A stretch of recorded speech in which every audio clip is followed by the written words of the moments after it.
Hello student, आज का हमारा टॉपिक है exception to product life cycle theory. It means product life cycle theory के आपके क्या क्या अपवाद हैं, ठीक है। यानी कहाँ कहाँ ये रूल अप्लाई आपका नहीं होता, यानी प्रोडक्ट लाइफ साइकिल कहाँ फॉलो आपका नहीं होगा। तो इसमें फर्स्ट है हमारा product which have rapid innovation.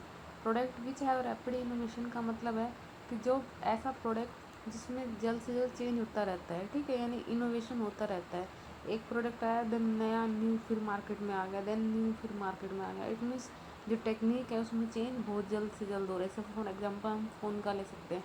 Mobile phone में टेक्नोलॉजी में कितनी जल्दी से चेंज हो रहा है, ठीक है। पहले सिंपल, फिर स्मार्ट, फिर एंड्रॉयड, तो इस तरह से फ़ोन में टेक्नोलॉजी में चेंज हो रहा है। तो वहाँ ये आपकी product life cycle theory apply नहीं होती, ठीक है।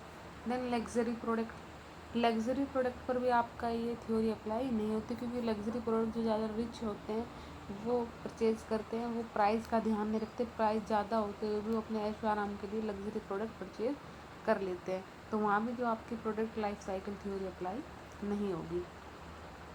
Product based on complex technology, जो प्रोडक्ट आपके कॉम्प्लेक्स टेक्नोलॉजी पर बेस है वहाँ पर भी ये थ्योरी आपकी अप्लाई नहीं होगी। कॉम्प्लेक्स टेक्नोलॉजी का मतलब वही बात आ गई कि टेक्नोलॉजी आपकी चेंज हो रही है, इतनी जल्दी से जल्दी चेंज हो रही है। और अगर मान लीजिए आपकी टेक्नोलॉजी चेंज हो रही है और कॉम्प्लेक्स है, तो जो आपकी डेवलप्ड कंट्री है वो तो उसका मैन्युफैक्चर कर लेगी, लेकिन जो डेवलपिंग कंट्री है वो उसका मैन्युफैक्चर नहीं कर पाएगी, ठीक है। Then product requiring specialise labour, जिन प्रोडक्ट के लिए स्पेशलाइज लेबर की रिक्वायरमेंट होती है वहाँ भी आपका international product life cycle theory apply नहीं होता, क्योंकि आपको पता है international product life cycle theory क्या कहती है।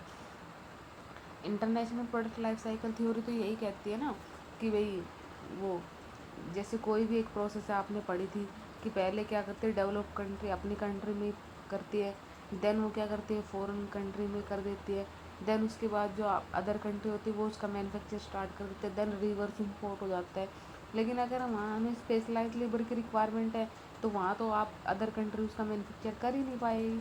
तो इट मीन्स वहाँ पर भी आपकी product life cycle theory apply नहीं होगी, ठीक है। देन नेक्स्ट टॉपिक है आपका factor affecting product life cycle in international marketing. Factor affecting product life cycle in international market का मतलब है कौन कौन से फैक्टर है जो इंटरनेशनल मार्केट को अफेक्ट करते हैं। फर्स्ट है आपका role of technology development. Technology development तो आपको पता ही है इसको अफेक्ट करती है।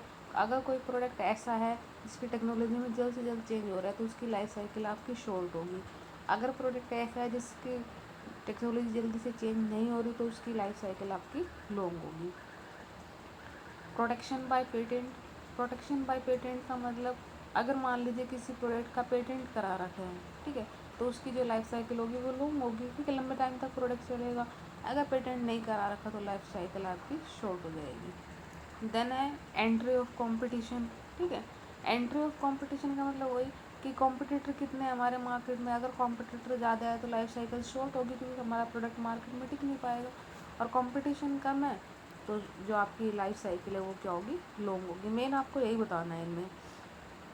मार्केट एक्सेप्टेंस, मार्केट एक्सेप्टेंस का मतलब मार्केट में कुछ नई चीज़ को अगर कंज्यूमर जल्दी एक्सेप्ट कर लेते हैं तो आपके प्रोडक्ट की लाइफ साइकिल छोटी होगी। क्यों, जैसे ही कोई नया प्रोडक्ट मार्केट में आएगा उसको एक्सेप्ट कर लिया जाएगा, ठीक है। तो इट मीन्स अगर एक्सेप्टेंस है तो आपकी लाइफ साइकिल शॉर्ट होगी, अदरवाइज आपकी लाइफ साइकिल लॉन्ग होगी।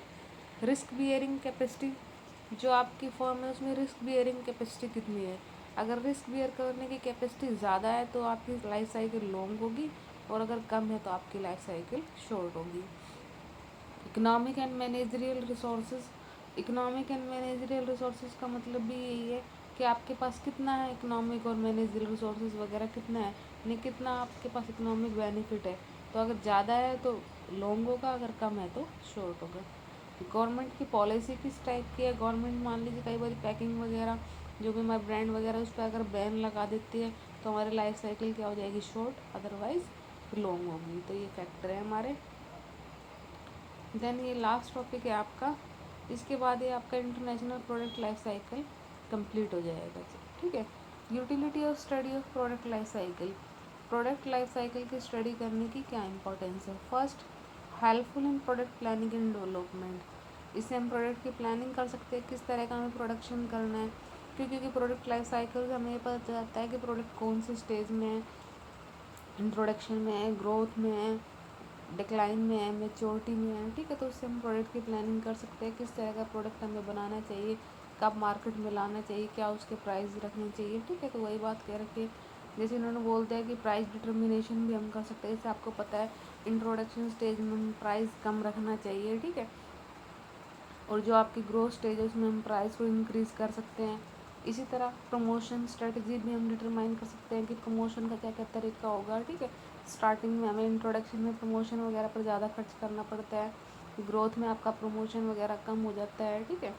इसी तरह डिस्ट्रीब्यूशन में आप क्या बताएंगे कि अगर आपके देखिए नया प्रोडक्ट है, आपने की न्यू टेक्नोलॉजी है, तो स्टार्टिंग में जैसे मैंने इंटरनेशनल प्रोडक्ट लाइफ साइकिल में बताया है कि स्टार्टिंग में हम केवल होम कंट्री में यानी अपने कंट्री में ही प्रोडक्ट को डिस्ट्रीब्यूट करते हैं, अदर कंट्री में नहीं करते। जब उसकी ग्रोथ स्टेज आ जाती है देन हम अदर कंट्री में करते हैं, और जब मेच्योरिटी स्टेज आ जाती है तो अदर कंट्री उस प्रोडक्ट का मैन्युफैक्चर करने लग जाती है।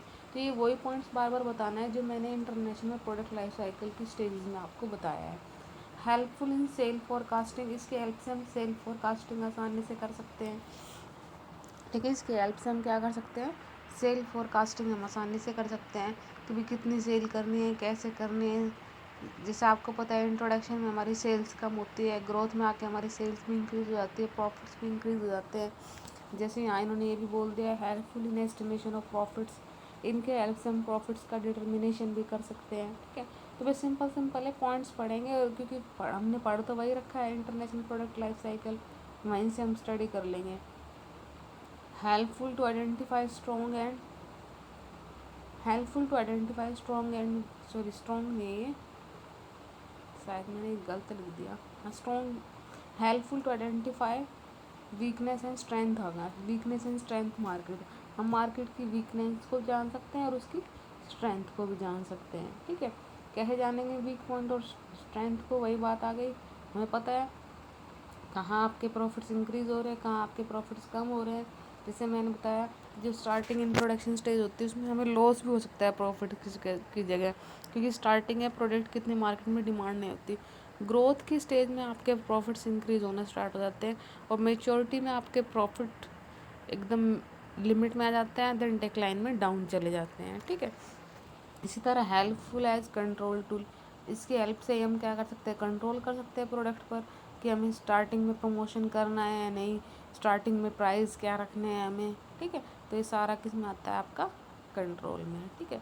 तो यहाँ पर आपका international product life cycle theory complete होता है। आज के लिए इतना ही, ओके, थैंक यू।